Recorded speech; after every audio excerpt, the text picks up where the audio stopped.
पूजेसाठी वस्तू काय आणले मी ते दाखवते। दिवस मावळायला आलाय, देवाऱ्यात दिवा वगैरे सगळं लावलंय। आजच्यामध्ये सगळ्या भाज्या वगैरे ना, भाज्या पण निवडल्या सगळ्या, त्याच्या डब्यामध्ये भरल्या। प्रांजलला पण मी आहे ना कथा वगैरे ऐकायला बसवलं होतं। म्हटलं तू पण बस, मम्मी काय काय करते ते पण लक्ष दिलं पाहिजे, मुलांनी करावंच लागतं। मी वाटते होणार पण नाही, तुमच्यासाठी छोटीच आहे, छोटीच आहे आमच्यासाठी।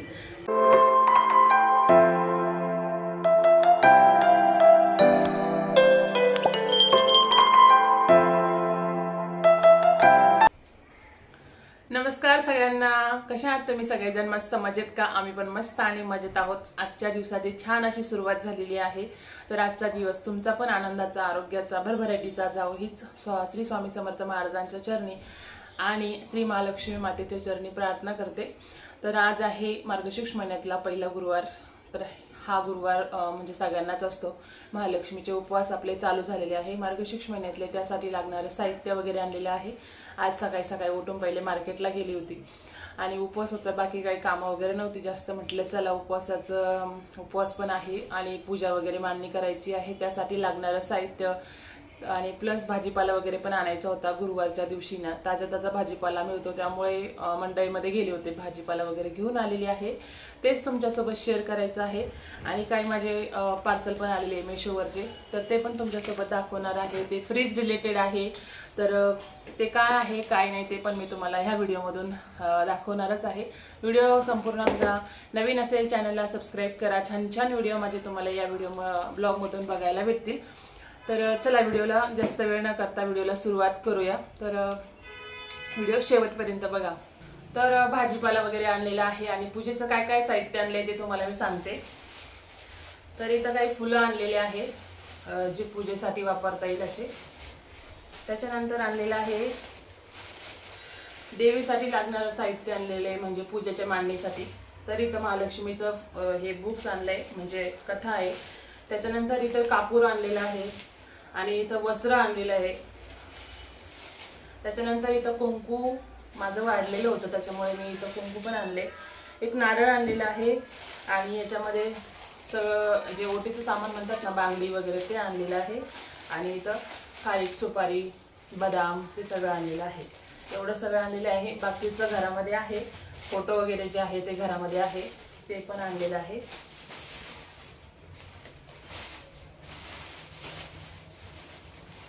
त्याच्यानंतर इथं फ्रूट्स आणलेले जे की 5 फळं लागतात ना देवीसाठी। केळी आणलेली आहे, पेरू आहे, सफरचंद आहे आणि त्यासोबतच चिकू आहे आणि संत्री आहे, असं मोसंबी, अशी 5 फळं पण आणलेली आहे। तर एवढं सगळं झालं, देवीसाठी आणले आणि देवीला वेणी पण आणलेली आहे, फुलं पण आणले, वेणी पण आणली। आणि इथं उपवास आहे, खिचडी वगैरे काही खात नाही मी या उपवासासाठी, तर म्हटलं चला सफरचंद आणले इथं 1 किलो। प्रांजलला पण आवडतात फ्रुट्स। चला बघा, इथं भाजी आणलेली आहे, इथं मस्त ताजी ताजी अशी कोथिंबीर आणली आहे, मस्त हिरवीगार एकदम। त्याच्यानंतर इथं आणली आहे शेपू, कोबी, फ्लावर। त्याच्यानंतर आणले टोमॅटो। भाजीपाला सगळ्यात महाग झालेला आहे, त्यामुळे विशेष नाही काही। लसूण आणलेला आहे अर्धा किलो। पालेभाज्या सगळ्याच खूप महाग झालेल्या आहे। त्याच्यानंतर इथं आणली मेथी, पालक, मेथीच्या जागी पालक, पालकच्या जागी मेथी। हे बघा, छान अशी फ्रेश फ्रेश मेथी आणलेली आहे। सगळं 30 रुपये जुडी होतं। पालक घ्या, कोथिंबीर घ्या, परत मेथी घ्या, थोडी फक्त कोथिंबीरच स्वस्त होती 20 रुपयाला। पालक पण 30ला होती, मेथी पण 30ला होती, कोथिंबीर पण 20 होती। त्याच्यानंतर इथं आणले 1 किलो आवळे।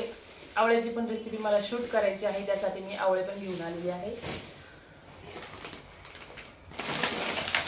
मशरूम आणलेले आहे आणि इथं मला 15 रुपयाला 25 नागिनीचे पानं भेटले, ते पण आणले पूजेसाठी। आणि अजून जास्त काय मार्केटला गाजर आलेले नाहीये, महाग आहे, तर आता 40 रुपयाला अर्धा किलो आणलेली आहे. 1 किलो घेतले तर 70 रुपये होते आणि अर्धा घेतले तर 40 होते. तर अर्धाच किलो आणले. त्याच्यानंतर आणलेली आहे भेंडी. चला एवढं सगळं भाजीपाला आणलंय. पिशवी मोकळी झाली आता. आणि एवढं सगळं आणले. बटाटे आणि कांदे, 5 किलो कांदे आणि 2 किलो बटाटे. कांदे 100 रुपयाला 5 किलो होते आणि बटाटे 50 रुपयाला 2 किलो होते. असं काही आणलेलं आहे भाजीपाला. आता हा सगळं ठेवायचं आहे. तर तरी अद्रक नाही आणले, पण दादा गेले गावाकडं. मग दादा अद्रक घेऊन येतो, त्यामुळे मग मी मार्केटवरून काही अद्रक आणलं नाहीये. तर आता ना हे पहिले बटाटे होते, याला कोंब वगैरे आले होते, हे पहिले बाजूला ठेवते. कारण की ना दुसऱ्या बटाट्यांना पण कोंब येतात मग पटपट. तर आता इथं मी बटाटे वगैरे ना सगळं ठेवून घेते. माझ्याकडे ना पहिले हे नव्हतं स्टँड, कांदे टोमॅटो बटाटे ठेवायचं, पण मी घेतले आता ते 700 रुपयाला. टोपलीमध्ये ठेवायचे पहिले मी कांदे, पण आता याच्यामध्ये ठेवते.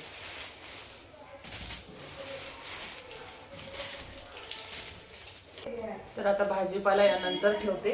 बाकी तुम्हाला ना ही वस्तू काय आणले मी ते दाखवते. मेशोवरून ऑर्डर केलं होतं मी. चांगले मला तर आवडले, तर तुम्हाला दाखवते. तर आहे ना हे ना अजून व्यवस्थित आता क्लीन वगैरे करावं लागेल ना. छोटे छोटे प्लास्टिकचे डब्बे आहेत, जे आपल्या फ्रीजच्या डोअरला जे कप्पे असतात छोटे छोटे, त्याच्यामध्ये हे वस्तू वगैरे ठेवायला. म्हणजे काय ठेवलं आपण तर ते पडू वगैरे नाही म्हणून असे छोटे छोटे डब्बे आणलेत. खूप छान आहे, छोटे छोटे आहे. याच्यामध्ये आपण मसाले वगैरे ठेवू शकतो. परत काय आपलं अद्रक लिंबू वगैरे असतं ते ठेवू शकतो. बरं मस्त आहे. 1 2 3 4 आणि 4 8. तर 180 रुपयाला 4. मस्त आहे. क्वालिटी पण एकदम छान आहे, चांगले आहे. बघा फ्रीज साठी आहे. आणि त्याच्यानंतर दुसरं पार्सल पण आलेलं आहे, ते पण बघूया.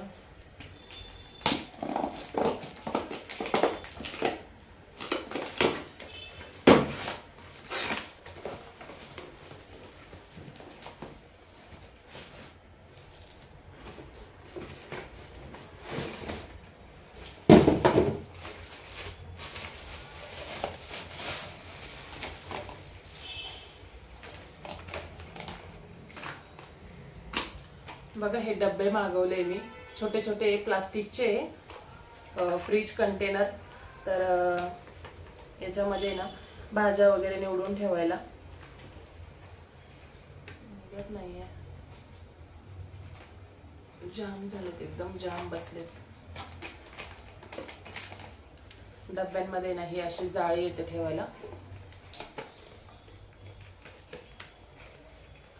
अरे बापरे, एवढे जाम झालेत. एक काढून दाखवते, बाकी जास्त काही खोलत नाहीये, टाईट आहे. हे बघा छान आहे. याच्यामध्ये ना आपण भाजी वगैरे ना निवडून ठेवायची. असं ठेवायचं, याच्यामध्ये टिश्यू पेपर टाकायचा आणि आपली कोथिंबीर वगैरे असेल ते व्यवस्थित ठेवून द्यायचं आणि असं झाकण लावायचं. खूप मस्त आहे.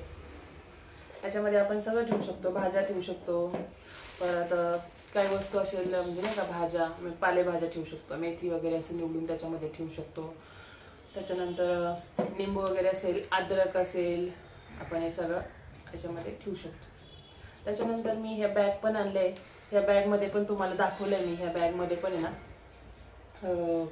वस्तू वगैरे ना ठेवलंय मी. याच्यामध्ये बघा लसूण वगैरे ना ठेवलंय. बघा आपल्याकडं गावाकडं कांदे वगैरे भरतात ना, त्या गोण्या जशा असतात ना, त्या जास्त जाड असतात. हे नेट आहे पूर्ण, या नेटमधून व्यवस्थित हवा वगैरे जाते. अशा पद्धतीने लसूण वगैरे आणि झीप वगैरे लावलेली असते, म्हणजे आता झिंगूर वगैरे असं काही होण्याची शक्यता नसते. एकदम चांगले आहे आणि व्यवस्थित राहतं, हवा लागते. त्याच्यासाठी ह्या बॅग पण कामा आल्या. कांदे बटाटे ठेवलेत, लसूण सगळं याच्यामध्ये आपण ठेवू शकतो आणि भाज्या वगैरे पण ठेवू शकतो. तर याच्यामध्ये ना मी फ्लावर वगैरे पण ठेवला होता. मस्त राहतं, घाम वगैरे येत नाही. नेट असल्यामुळे ना घामाचा विषयच नाहीये काही. अशा पद्धतीने मी हे डबे ऑर्डर केले होते. हे पण छान आहे, क्वालिटी पण मस्त आहे. आता याला चांगलं स्वच्छ धुवून काढते आणि वापरायला घेते. शुभ संध्याकाळ सगळ्यांना. तर आता आहे ना मस्त चहा वगैरे झालेला आहे आणि आता मस्त मी रेडी पण झालेली आहे, कारण की सकाळपासून पूजा मांडायची होती पण सामान वगैरे काही नव्हतं, त्याच्यामुळे पूजा काय मी मांडली नव्हती. आता सगळं साहित्य वगैरे आणलं, परत भाज्यांचं जे कंटेनर वगैरे होतं त्याच्यामध्ये सगळ्या भाज्या वगैरे व्यवस्थित ठेवून दिलेले आहे आणि सगळं किचन वगैरे आवरले. आणि सकाळी ना पोछा पण नव्हता मारलेला, मग आता झाडू पोछा पण मारला, रेडी झाली, भांडी वगैरे सगळं क्लीन केलं. म्हटलं सगळे कामं झालेले असले का मग टेन्शन नाही, पूजा वगैरे मांडू म्हटलं. आता संध्याकाळचे 6 वाजले जवळपास. आता दिवस मावळायला आलाय, देवाऱ्यात दिवा वगैरे सगळं लावलंय. आता सगळी माझी तयारी वगैरे पण झालेली आहे आणि मस्त पुसून वगैरे झालेले आहे. म्हणजे घर एकदा क्लीन असलं ना तर लक्ष्मी पण प्रसन्न होते, त्याच्यामुळं मग घर क्लीन पाहिजे म्हणून मी सगळं पहिले कामं आवरून घेतले. मग आता फ्रेश झाली, आवरून घेतलं आणि बाकी फ्रीजचे कंटेनर वगैरे जे होतं ना ते पण मी इथं व्यवस्थित मांडून वगैरे घेतले. याच्यामध्ये सगळ्या भाज्या वगैरे ना, भाज्या पण निवडल्या सगळ्या, त्याच्या डब्यामध्ये भरल्या. बाकीचे जे कंटेनर वगैरे होते ते सगळे पुसून वगैरे काढलं, फ्रीजमध्ये ठेवले. त्याचा एक स्पेशल व्हिडिओ मी बनवणारच आहे फ्रीज रिलेटेड. तर प्रांजला आता मला थोडीशी हेल्प करते. तर चला आता मला रांगोळी काढायची आहे, पूजा वगैरे मांडायची आहे, तर तुम्ही पूर्ण व्हिडिओ बघा. तर इकडे बघा, इकडे सगळे पूजाची तयारी चालू आहे आणि मला ना सगळ्यात पहिले आता हळदीचं लेपन करायचं आहे आणि दारामध्ये छोटीशी रांगोळी काढायची आहे. तर चला पहिले रांगोळी काढून घेऊ. बघा आता ना हळदीचं लेपन करणार आहे. मस्त दरवाजाची ना म्हणजे उंबरट्याची पूजा वगैरे करून घेते, रांगोळी काढून घेते, म्हणजे थोडंसं छान वाटेल.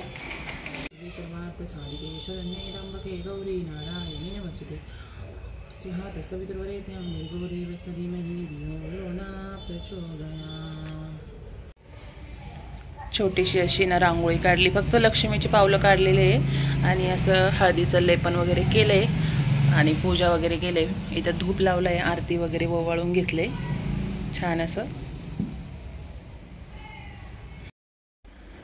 छान अशी माझी पूजाची मांडणी वगैरे झालेली आहे. आता तुम्हाला मी दाखवते आणि आता लगेच मी पोथी वगैरे म्हणजे कथा वगैरे वाचून घेते. पूजा कशी वाटली कमेंटमध्ये नक्की सांगा, आवडली असेल तर लाईक करा. बघा इथं ना माझ्याकडं श्री महालक्ष्मीचा फोटो पण आहे आणि इथं हे छोटंसं कथेचं पुस्तक पण आणलेलं आहे. त्याच्यानंतर इथे ना मी मस्त घट बसून घेतलेला आहे देवीचा, त्याला मस्त नारळाला स्वस्तिक वगैरे आणि वेणी आणलेली आहे मस्त. आणि म्हणजे हे आहे ना कलशला मस्त 5 बोटं हळदी कुंकू लावून घेतले आणि इथे ना गाईचं तुपाचा दिवा लावला आहे आणि इथं तेलाचा दिवा लावला आहे, कापूर वगैरे घेतलेला आहे. आणि इथं माझ्याकडं महालक्ष्मीची ना छोटीशी पितळाची मूर्ती पण आहे आणि गणपतीची मूर्ती पण आहे. देवीचं सगळं ओटीचं सामान वगैरे ठेवून घेतलेलं आहे आणि त्याच्यानंतर इथं फ्रूट्स वगैरे ठेवले अशी छान अशी. आणि हे दिवाळीचं मी डेकोरेशनचं थोडंसं सामान होतं माझ्याकडं, मग मी इथं ठेवलं आहे, छोटीशी रांगोळी काढून घेतली आहे. छान अशी पूजाची मांडणी माझी झालेली आहे. कशी वाटते? मला तर खूप छान वाटते, एकदम भारी वाटतंय, घरामध्ये मन प्रसन्न होतंय आणि मस्त वाटतंय. तर तुम्हाला पण आवडलं असेल तर नक्की माझ्यासाठी एक लाईक करा, व्हिडिओ आवडला असेल तर. तर चला आता मी पूजा करून घेते. तर चला आता मी आहे ना कथा वगैरे वाचून घेते, आरती वगैरे करून घेते आणि मग तुम्हाला परत भेटते. छान पूजाची म्हणजे पूजा वगैरे आरती वगैरे इकडे छान झालेली आहे. आता जायचंय किचनमध्ये एंट्री मारायची आता, हा ना प्रांजलला पण मी आहे ना कथा वगैरे ऐकायला बसवलं होतं. म्हटलं तू पण बस, मम्मी काय काय करते ते पण लक्ष दिलं पाहिजे मुलांना पण, म्हणजे घरामध्ये मम्मी काय करते, कसं करते पूजा वगैरे ते सगळं कळालं पाहिजे, हे की नाही प्रांजल? हा ना, मोठं झाल्यावर तुला पण असं करावं लागणार ना, करणार ना? मी नाही लग्न करणार. नाही, आम्ही पण असंच म्हणायचं माहिती का, कसं? मी लग्न नाही करणार, मोठं झाल्यावर करावंच लागणार. मी मोठी होणार पण नाही, मी तुमच्यासाठी छोटीच आहे. छोटीच आहे आमच्यासाठी, पण तू मोठं होणार आहे ना. पण तरी पण मी छोटीच आहे तुमच्यासाठी. आमच्यासाठी तर छोटंच राहणार ना बाई. तर चला आता बनवते ना, स्वयंपाक बनवते. मी रेडी झाली तर प्रांजल पण रेडी झाली. बोलत होते नऊवारी घालू का, म्हटलं नऊवारी घालून तुला कुठं जायचंय.